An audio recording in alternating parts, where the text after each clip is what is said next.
Hi, I'm Jesse Alexander and welcome to the Great War. In late October 1918, the armistice of Mudros had brought a stop to the war between the Allies and the Ottoman Empire. But the region was gripped by uncertainty, made worse by hunger and the threat of violence between ethnic and religious groups, especially between Muslim Turks and Christian Armenians and Greeks. Although the armistice did not call for a full occupation, it did give the Allies the right to station troops in areas they felt vital to their security.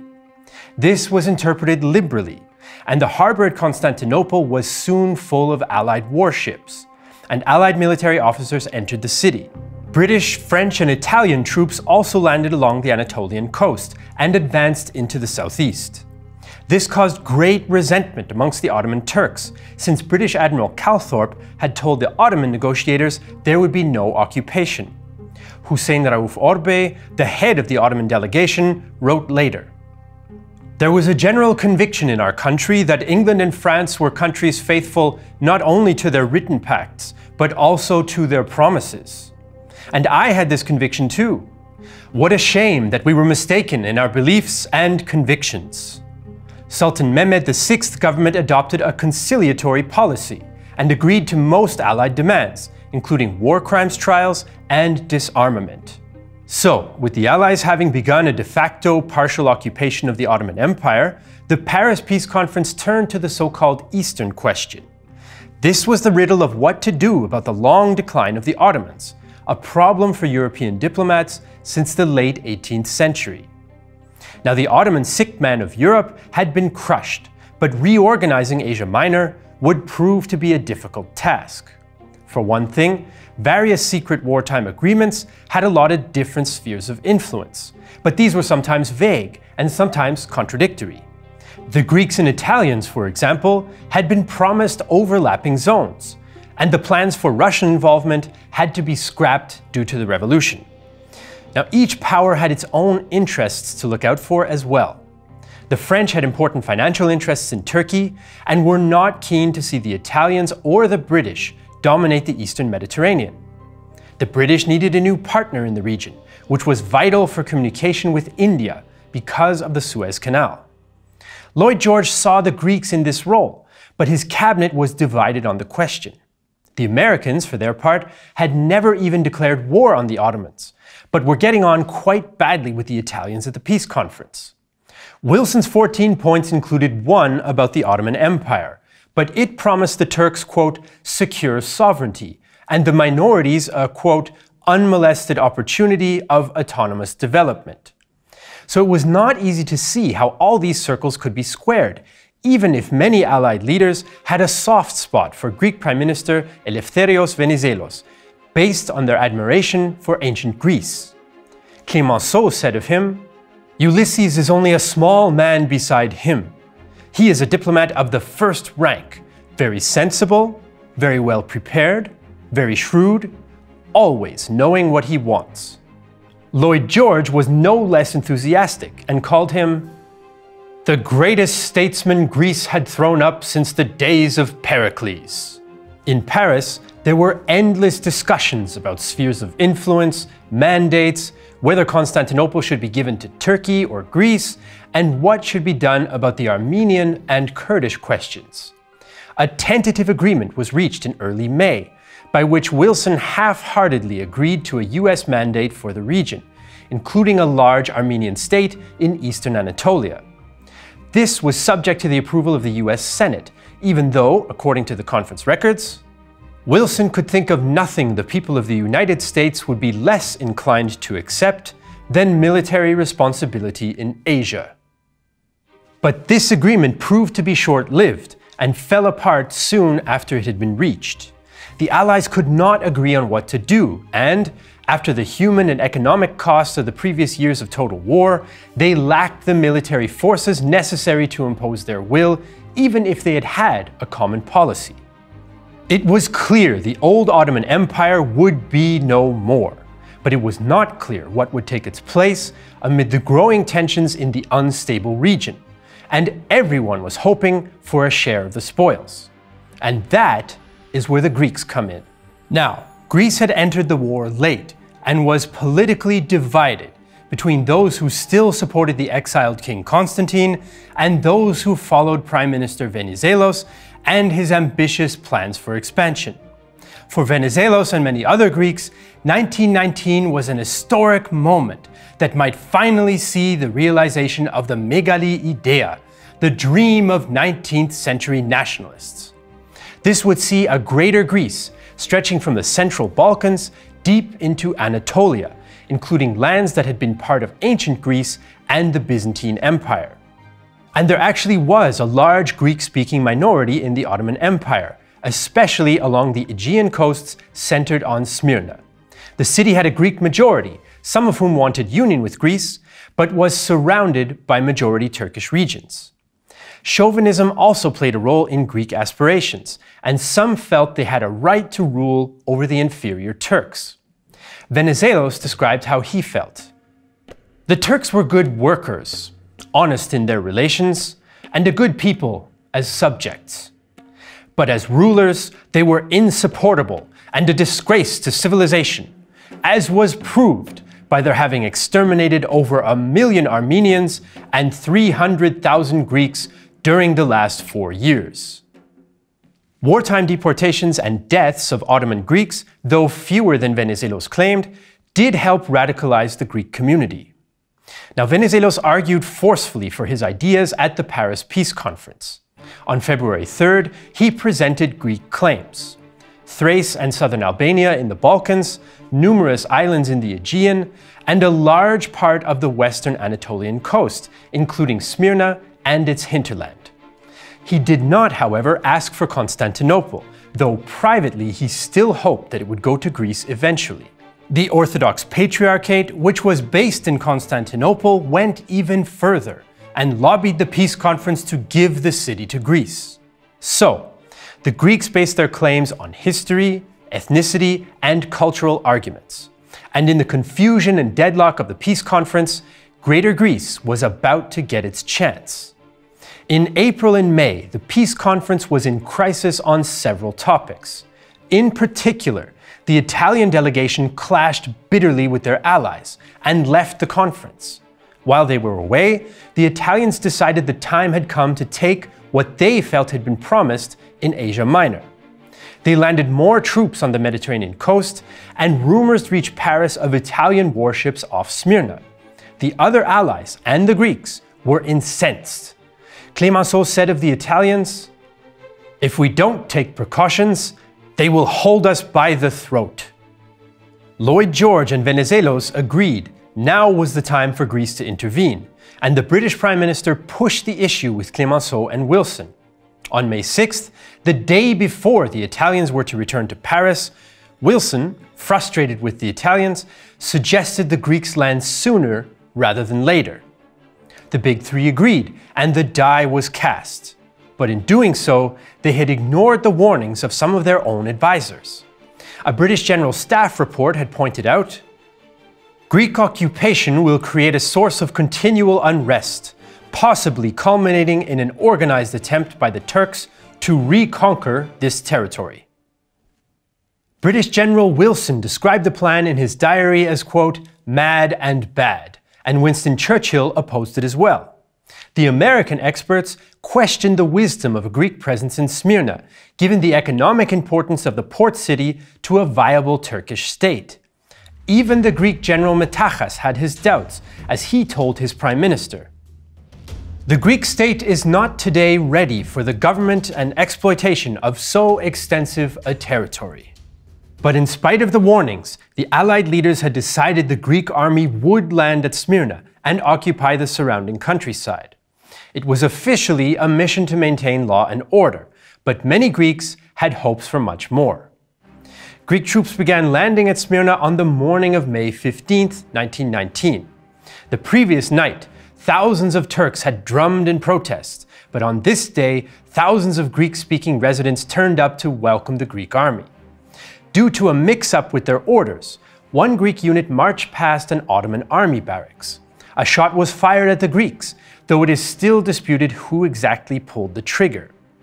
Outraged, the Greek troops returned fire and stormed the barracks. As they marched the captured Ottoman soldiers to the prison ship in the harbor, several prisoners were killed by Greek troops and Greek-speaking civilians. The passions aroused by wartime oppression of Ottoman Christians ran wild, and riots soon broke out across the city, with deadly results. Now, sources disagree on the exact numbers, but by the end of the day, some 300 to 400 Turks and 60 to 100 Greeks were dead or seriously wounded. Now, Venizelos had appointed a civilian governor to administer the region, by the name of Aristides Stergiadis. Stergiadis needed to restore calm, and this he was able to do relatively effectively in Smyrna. He punished most of those responsible for the killings and insisted on strict legal equality for both Christians and Muslims. He also resisted demands from the Orthodox Church and more extreme Greeks for anti-Muslim legislation. He reorganized public administration and began to resettle 100,000 Greek refugees who had fled or been deported during the war, a task complicated by the presence of Turkish refugees from the Balkans, who were also in a desperate situation. Now, some of his policies, along with his fiery temper, were unpopular with more zealous Greeks, who called for him to be dismissed. But Venizelos defended Stergiadis and instead criticized the army. If, in particular, our military men in Smyrna do not pull themselves together from their intoxication and do not prevent any new excess and punish all those that have occurred, we shall end by being driven out of Smyrna, humiliated and degraded. The very nationalism that had prompted the Greek intervention was now threatening it. But even as the Greeks began to try to stabilize the situation in Smyrna, in the countryside outside the city, there were violent clashes between Greek troops and Turkish armed groups known as Çete, and the civilian population also participated in the killings. A case in point was Aydin. Greek troops entered the town at the end of May, and massacres ensued. Then they left, but returned again in late June. A seesaw battle raged into July, with the town changing hands several times. Each time one side advanced, new atrocities were committed, and both the Greek and Turkish quarters were torched. One Greek soldier recalled, "It was hell. The regular Turkish army was in retreat, but the Çete had remained and were slaughtering, plundering, and torturing Greeks and Armenians, and were rounding up women for their harems." Then reprisals began. Mosques set alight, the beards of Hojas set fire to, trousers were pulled down, followed by shots in the buttocks. So the Greeks had established themselves in and around Smyrna, and local Turkish resistance groups had organized in response. But farther east, in the Turkish Anatolian heartland, a much bigger political and military movement was growing. The Turkish Çete bands in the west were not the only Turks who were unhappy with the presence of Greek and allied troops in Asia Minor. Ottoman General Mustafa Kemal was convinced that there was no other option but to expel the foreign troops. Upon seeing the Allied fleet at Constantinople in late 1918, he simply observed, "As they have come, so they shall go." He would get his chance when the Ottoman government appointed him inspector of the 9th Army, based in eastern Anatolia. He arrived in Samsun on May 19th and immediately began to rally provincial officials and officers to the cause. In his words, he wanted to create a new Turkish state, the sovereignty and independence of which would be unreservedly recognized by the whole world. Now, the incidents at Smyrna had sparked many Turks out of the shock of defeat. One nationalist supporter wrote, "After I learned about the details of the Smyrna occupation, I hardly opened my mouth on any subject except when it concerned the sacred struggle which was to be." On this foundation of outrage and national pride, Kemal planned to organize in Anatolia, out of reach of the foreign forces. He secretly met with other prominent Turks, and along with the help of General Karabekir and others, called for resistance. Now, this activity was clearly at odds with the Ottoman government's conciliatory policies, and Kemal was dismissed from his post and recalled to the capital. But instead of returning, he resigned and pushed ahead with his plans. He sent a telegram known as the Amasya Circular to Turkish officials, outlining the principles of resistance discussed in the secret meetings and announcing upcoming conferences to take action. This was a major step in the beginning of the Turkish War of Independence.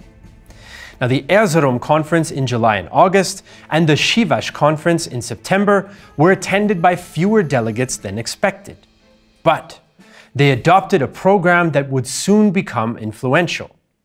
This program, which would later become known as the National Pact, set out the basis for Turkish national resistance.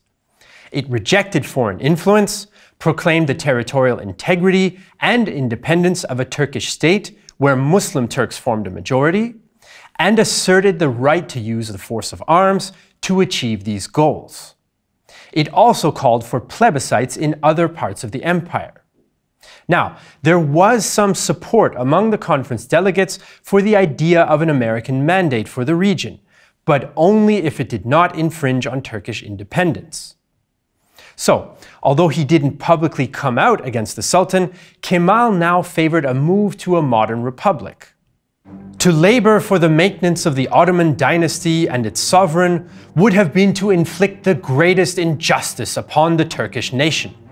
As for the caliphate, it could only have been a laughingstock in the eyes of the really civilized and cultured people of the world. But instead of attacking the Sultan, who represented centuries of tradition and pride, he criticized the Grand Vizier Damad Ferid Pasha and his ministers instead. But the Grand Vizier also tried to preserve the country's sovereignty. He traveled to Paris and on June 17th addressed the Big Four, pleading against the breakup of the Ottoman state. But he made a poor impression and left empty-handed. President Wilson remarked, "They had exhibited a complete absence of common sense and a total misunderstanding of the West." So the Ottoman government had little choice but to fall back on hopes for Allied leniency or an American mandate to shield them from Greek and Armenian claims. So, the Greek intervention at Smyrna had galvanized Turkish nationalist forces, who were growing in political and military strength, and by fall 1919 controlled much of Anatolia. Meanwhile, the Allies still struggled to find an answer to the Eastern question. While tensions mounted, the Allies continued to be at a loss of what to do about the region and the mess that it was in. In June, even Clemenceau himself was confused. As for the way we will dispose of the territories of the Turkish Empire, after our last conversations, I must say I no longer know where we are. The British, the most influential power in the region, were still very much divided amongst themselves. Lloyd George still supported the Greeks, but was concerned with the violence.